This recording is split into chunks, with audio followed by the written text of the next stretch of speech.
I totally forgot to record this part, y'all. So what I did is that same Canva clip that I was in originally, which was this one, to create my YouTube thumbnails, I just went here and I clicked this resize button and I resized it to an Instagram post.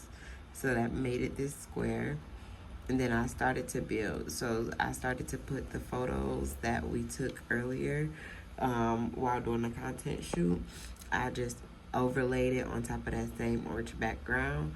Turned the transparency down a bit. Used these text templates over here. Well, I actually went to the design tab. I'll use the design tab. Like I did a quick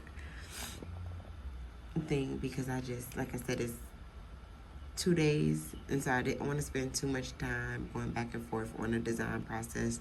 So I just went here and I chose a text template that matched what it was that I was doing in a color theme. And then now I'm going in to create my carousel post. So this will be one slide. I'll use these ones.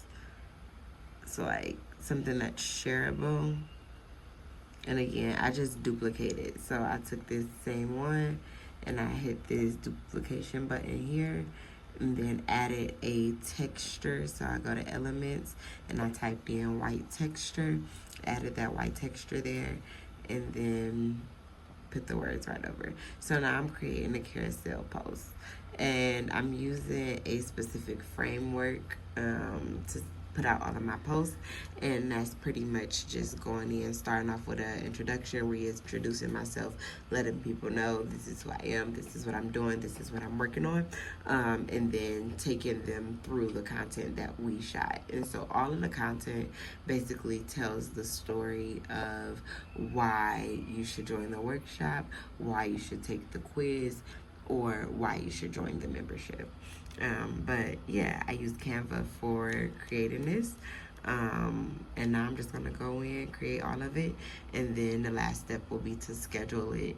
But as y'all can hear my voice, I'm getting a little tired, so I'm gonna actually stop, take a nap, and then schedule the rest of it after I eat dinner. But I'm ashy.